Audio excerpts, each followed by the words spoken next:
This is Nightline and I'm Liyana Hassanel, news making the headlines.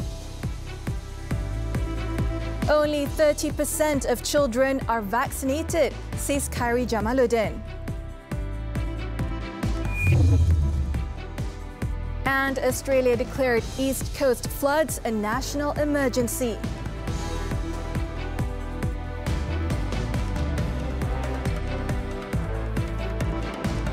Good morning. The vaccination rate for kids below the age of 11 is low, with daily COVID-19 continue to increase. Health Minister Khairy Jamaluddin on Wednesday issued a plea with parents to get their children vaccinated before April 1st. He said only 30% of children aged between 5 and 11 have received their first vaccine dose since the program kicked off on February 3rd. Saya rasa masa untuk tunggu dan lihat ni dah tamat dah, ya. Kita dah mula pick kids semenjak lebih daripada sebulan dan kita melihat bahawa vaksinasi ini selamat. Vaksinasi ini memberi perlindungan kepada gejala yang paling serius, iaitu kemasukan ke hospital, ICU dan juga kematian. Jadi saya sekali lagi merayu kepada ibu bapa, jangan buang masa, bawa anak anda untuk mendapatkan vaksinasi di bawah PIK kit. He added that a total 1.63 million PIK kits appointments were sent out since February 3rd, but only 1 million have been vaccinated, meaning another 600,000 didn't come for their appointments. He reminded parents that kids have a higher chance of getting infected by the Omicron variant compared to previous variants. He said in 2020, there were over 7,000 infections among kids, but in 2021, it rose to almost 400,000 cases. This year alone, from January till mid-February, 50,826 kids were infected, and it was even more from February till March, with nearly 70,000 infections.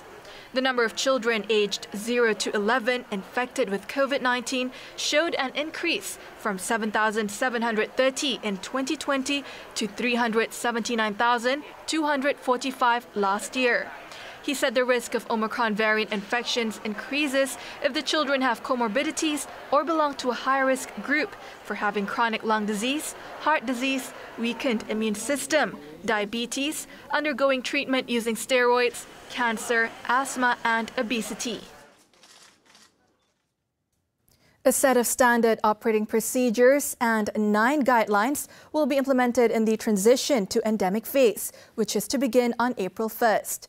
Senior Defence Minister Datuk Sri Hishammuddin Tun Hussein, who is also chairman of the COVID-19 Ministerial Quartet meeting, said it was one of the 7 most important pillars in the phase, especially in the country's efforts to return to a normal life. Datuk Sri Hishammuddin said, in principle, the SOP contained 10 requirements that had been simplified from 181 requirements under the National Recovery Plan SOPs and would be enforced under Act 342 from April 1st. He said the 10 requirements are already being practiced by the public in the National Recovery Plan phase, and as such, he believes that every segment of society can continue practicing it as best as possible. The 10 requirements are wearing the face mask when in public, operating hours according to license or permit, maintaining hand hygiene, conducting COVID-19 screening test based on the national testing strategy, and managing suspected or positive cases according to the Ministry of Health's MOH guidelines. Also using MySejahtera and MySGA Trace for check-in, ensuring physical distancing of 1 meter, ensuring good ventilation system, ensuring the cleanliness of premises, and compliance with vaccination for certain activities. In line with the transition to endemic phase, where people will have to learn to live with COVID-19 and prioritize self-discipline, Datuk Sri Hishammuddin said it was important for everyone to understand the risk of COVID-19 transmission and to adopt preventive measures. As such, he said 9 guidelines had also been formulated to help the people to make a safer choice when doing their daily activities. Nevertheless, he said the 9 guidelines will not be enforced, but very much encouraged to be adhered to by the public. The 9 guidelines encompass the aspects of transportation and travel, education and care, retail activities, food and beverages, indoor workplace, open work areas, events, functions, entertainment and tourist attractions, hotels and guest accommodations, religious events, weddings, funerals, sports, recreational and leisure activities and facilities. The exit strategy to move Malaysia into the transition to endemic phase of COVID-19 on April 1st comes at the opportune time to further bolster businesses and the economy. Federation of Malaysian Manufacturers, FMM President Tan Sri Soh Tian Lai said the decision is expected to spur the manufacturing sector's growth, besides revitalizing the tourism sector. The Federation said the reopening of international borders will allow its personnel to travel overseas to meet buyers and promote their products, as well as enable their business partners or customers, vendors and technical experts to be physically present here to seal the negotiations, as well as to commission projects. Malaysia, he said, was well protected to safely enter the endemic phase, as the country's high vaccination coverage and increasing booster uptake has lowered the number of new Category 3, 4 and 5 infections. Tan Sri Soh said many companies were seeking new business opportunities, diversifying their business and products, as well as exploring new markets as part of their business revival strategies. Based on the FMM Malaysian Institute of Economic Research Mere Business Conditions Survey 2H 2022, it said respondents indicated that heading into 2022, growing external demand is expected to improve the manufacturing sector's recovery considerably. A total of 3,200 land lots are being provided for the second generation of Felda settlers in Johor in a bid to resolve part of the housing issues in Felda areas. For that purpose, Prime Minister Datuk Seri Ismail Sabri Yaakob said the federal and state governments had also agreed to jointly set aside allocation totaling 60 million ringgit to develop the infrastructure in those areas. Kalau dulu Felda membina rumah, jadi banyak isu yang timbul apabila membina rumah. Ada rumah yang disiapkan tetapi tidak mampu dibeli oleh generasi kedua Felda. Terutamanya generasi kedua Felda yang bekerja sendiri, yang tidak mempunyai slip gaji. Jadi permohonan mereka dengan bank banyak yang ditolak. Dan ini menjejaskan perancangan Felda untuk memastikan generasi kedua mempunyai rumah sendiri. Sebab itulah konsep baru diperkenalkan, iaitu kita tidak lagi menjual rumah yang siap tetapi menjual lot tanah kepada generasi kedua untuk membina rumah mereka sendiri. Datuk Seri Ismail Sabri said this during a press conference after the presentation of 2022 Johor Level Prosperous Malaysian Family Rukun Tetangga Community Grants at Felda Lot Heng Barat in Kota Tinggi, Johor on Wednesday. He said by providing the land lots, part of the housing issues which had been plaguing the second generation of Felda settlers could be resolved and hence smoothen the implementation of development plans in Felda areas.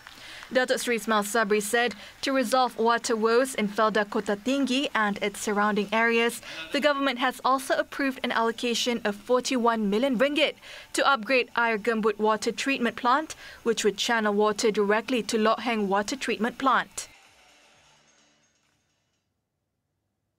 In other news, speaking at the Felda Plantation transformation ceremony at Felda Endau, Datuk Seri Ismail Sabri said Felda's success has been due to the efforts of Barisan Nasional BN government leaders since the time of Felda's establishment. He said Felda was set up to eradicate poverty among the rural community, especially Malays, and it would not have existed without the struggle of a BN leader, the country's second Prime Minister, the late Tun Abdul Razak Hussein. Kejayaan yang kita kecapi pada hari ini adalah hasil perjuangan pemimpin Barisan Nasional yang dulu. Felda tidak akan wujud tanpa perjuangan oleh Allahyarham Tun Abdul Razak. Jadi kalau nak kata orang lain sayang kepada Felda, ada bukti mereka tidak seperti yang mereka sebutkan. Dan sekali lagi yang saya nak sebutkan, BN lah yang sayang kepada Felda dan penerokok. Datuk Seri Ismail Sabri said many quarters claimed that they had Felda's interests at heart, but there was evidence to show otherwise.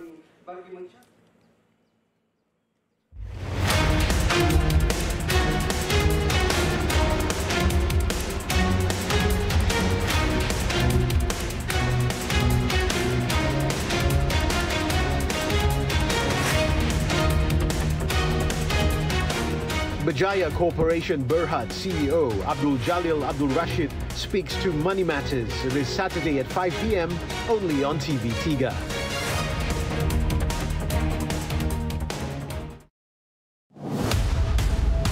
Gelanggang pertama, suara anak muda. Pertembungan politik baru dan lama. Keputusan terkini kami perincikan. Mandat Johor, Sabtu 12 Mac di TV3 dan TV9.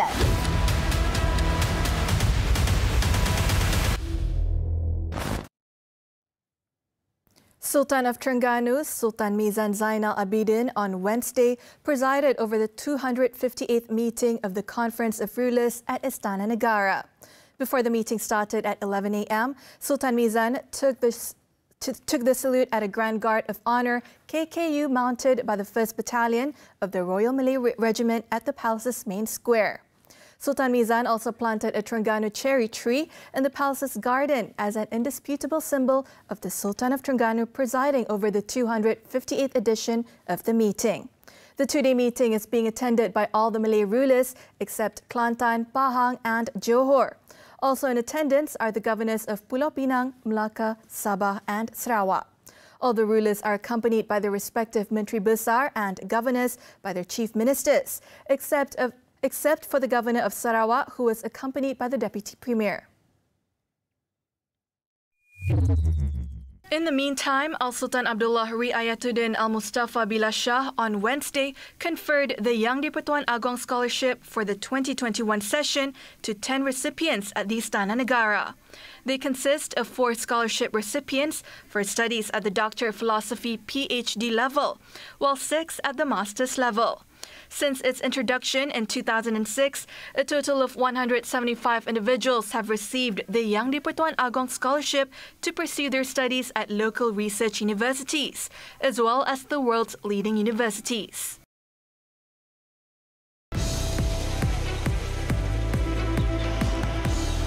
More local news later in the Buletin.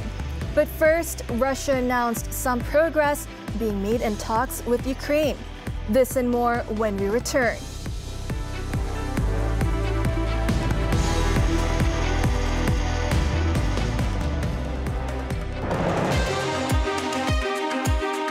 Kestabilan politik demi kemakmuran ekonomi dan masa depan Johor. Janji bukan sekadar retorik. Maruah menjadi satu perkara yang selalu kita bincangkan. Ikuti kupasannya bersama Menteri Besar Johor, Datuk Hasni Muhammad. Soal Rakyat, 10 Mac, jam 5.30 petang.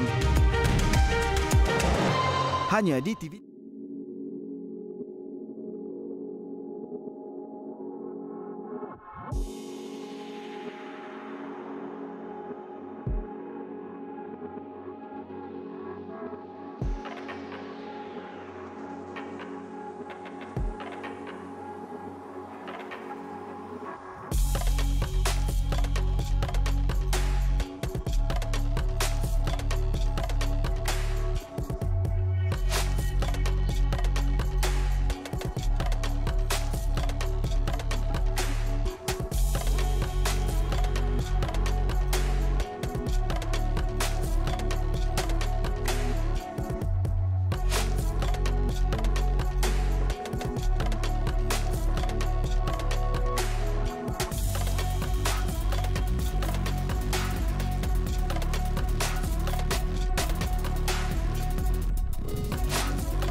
Onto the foreign front.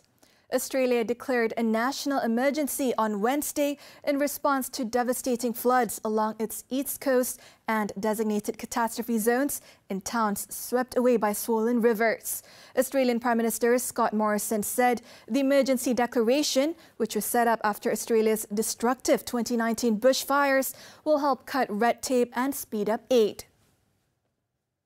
I've announced my intention to recommend to the Governor-General a national emergency declaration covering the severe weather and flooding events across both New South Wales and Queensland to ensure all our emergency powers are available and that we cut through any red tape that might be faced. That's the principal purpose of that declaration. The national state of emergency. Morrison also pledged more financial support for people and businesses affected by weeks of rain that have submerged rural towns and suburbs across Sydney. A large swathe of Australia's east coast has been inundated after a second intense low-pressure system in as many weeks led to fast rising floodwaters that cut off entire communities and trapped many people in their homes.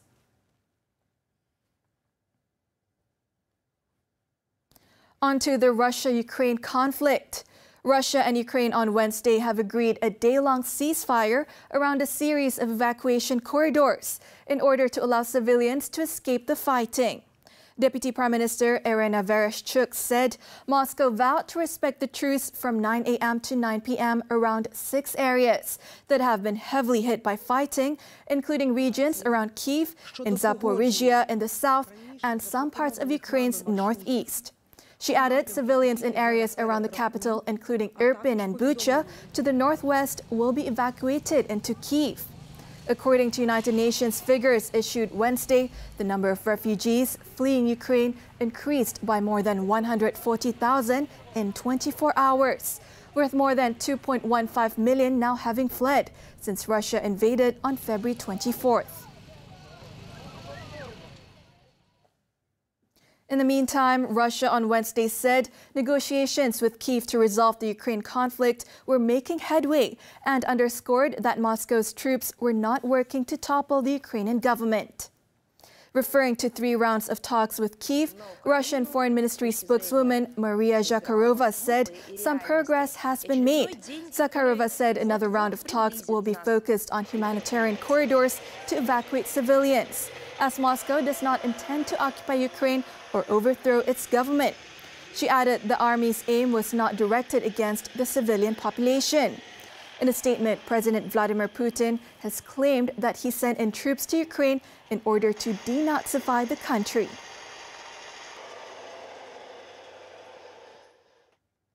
In other news, South Koreans head to the polls on Wednesday to elect the country's new president, capping a race that has been marked by a series of surprises, scandals, and smear campaigns.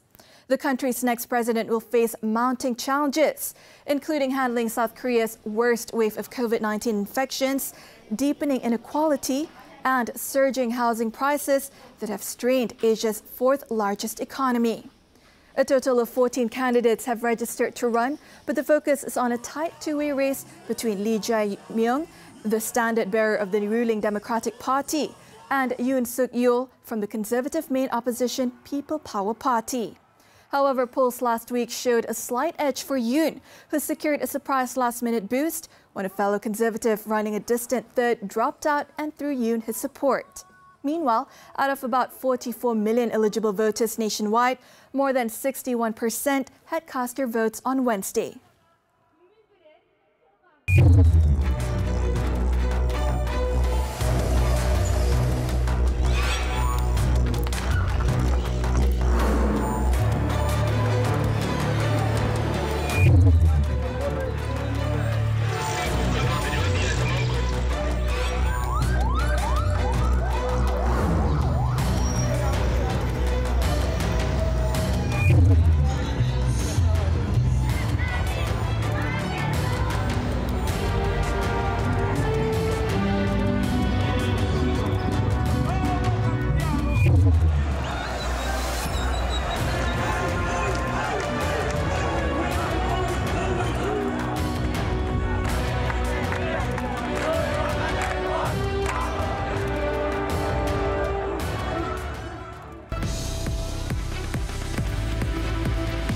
action from the Malaysian Super League. Stay tuned.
Sports. 3 matches were played Wednesday night. Johor Darul Ta'zim trounced Sarawak United 6-0. Kedah FA beat Kuala Lumpur 3-2. And at the Lika Stadium, Sabah collected 3 points and moved to 3rd in the standings after defeating PG City 3-1. Jackson D'Souza put the home side in front in the 16th minute before Altamil Cordero Pessoa Neto doubled the tally 20 minutes later. PG City new signing S. Kumahran reduced the deficit just before the break. Sadil Ramdhani scored Sabah's 3rd goal 3 minutes after the restart. Sabah 3, PG City 1.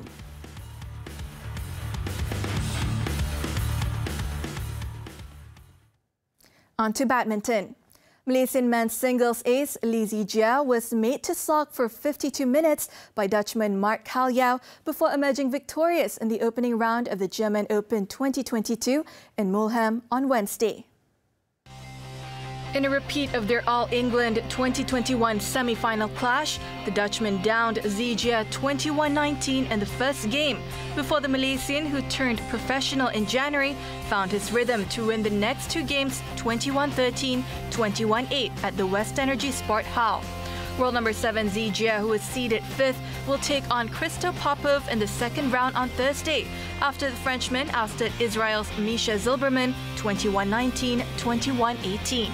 Meanwhile, national women's doubles top pair Pearly Tan and Tina, who are seeded 8th, suffered an embarrassing first-round exit after losing to the unseeded Julie McPherson, Sierra Torrance of Scotland 17-21, 14-21. Julie Sierra will face another Malaysian pair, Vivian Hu, Lim Chiu Sen, in the next round. Professional men's doubles pair and 6th seeds Ong Yu Sin, Teo Yi Yi survived a tense rubber game before finally subduing India's M.R. Arjun, Dhruv Kapila 21-13, 20-22, 21-19. Yu Sin Yi will be up van lane Sean Vendy next, after the English pair trounced Alexander Dunn, Scott Hall of Scotland 21-16, 21-19. Meanwhile, 2 Malaysian mixed doubles pairs, Hu Pang Ron, Chia Yi Si, and Chen Tang Ji, Pek Yen Wei, failed to get past the first hurdle.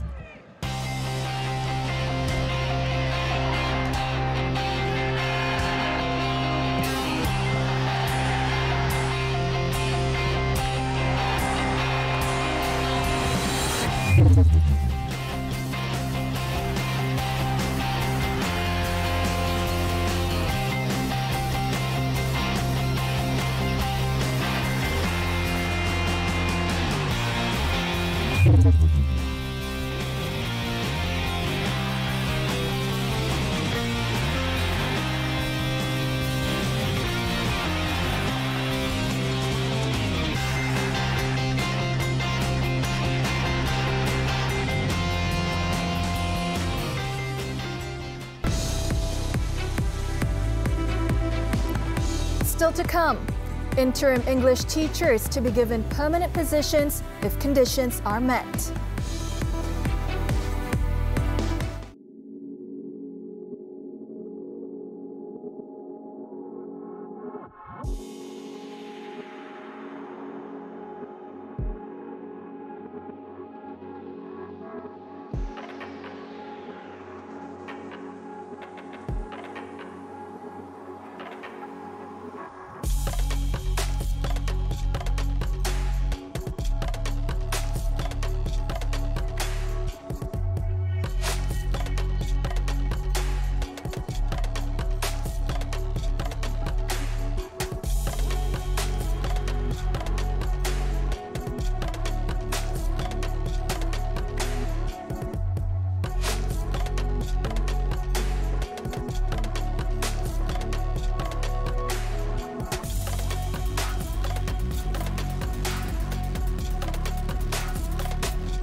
Welcome back. Interim English teachers appointed on April 29, 2019 and whose terms expire on April 21st this year will be appointed to permanent positions if they meet the set conditions. Senior Education Minister Datuk Dr. Jamaluddin said the teachers had to meet the required proficiency level under the Common European Framework of Reference for Languages, CEFR, namely CEFR C1, besides passing the interview. In a statement on Wednesday, Datuk Dr. Radzi said this officer will be permanently appointed as an Education Services Officer, PPP grade DG41 by the Education Services Commission, SPP. However, for teachers who do not meet the requirements of CEFR C1, SPP will also interview them for the purpose of permanent appointment as a grade DG41 PPP. But they would need to reach the CEFR C1 proficiency level during the probationary period, which is within 1 to 3 years. He added that the Malaysia Education Blueprint 2013 to 2025 stipulated that every student who goes through the education system in the country must be proficient and fluent in Malay, as well as achieve independent proficiency in English according to the CEFR definition.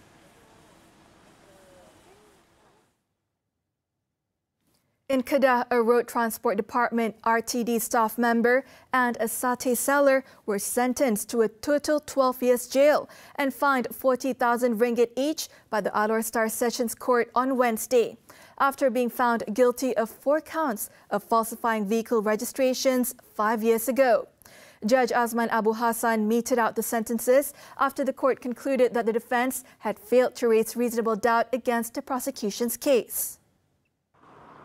The court sentenced Nurul Hanim Abu Bakar, aged 37, and satay seller Nik Hazri Khairy Nik Kasim, aged 39, to 3 years and a fine of 10,000 ringgit for each charge.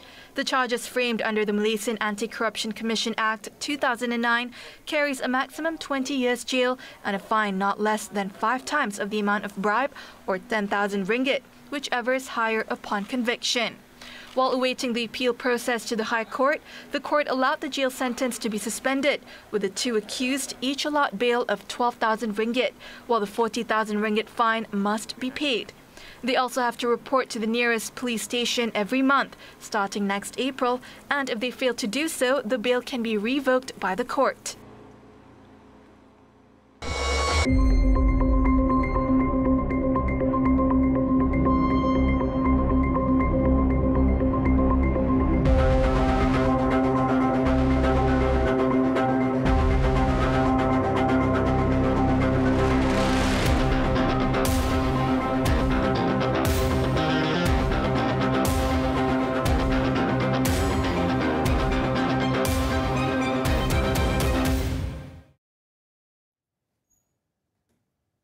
Qatar kicked off its very first edition of the Camel Festival, where hundreds of camels from all around the region get to flaunt their posture to earn the title of the most beautiful camel. The festival aims to enhance animal wealth and protect the nature of the breeds globally, in addition to raising awareness on the prominence of camels in Arabian heritage. Let's take a look up as we wrap up Nightline this time around. With that, I'm Liyana Hassanel. Thank you for watching and stay safe, Malaysia.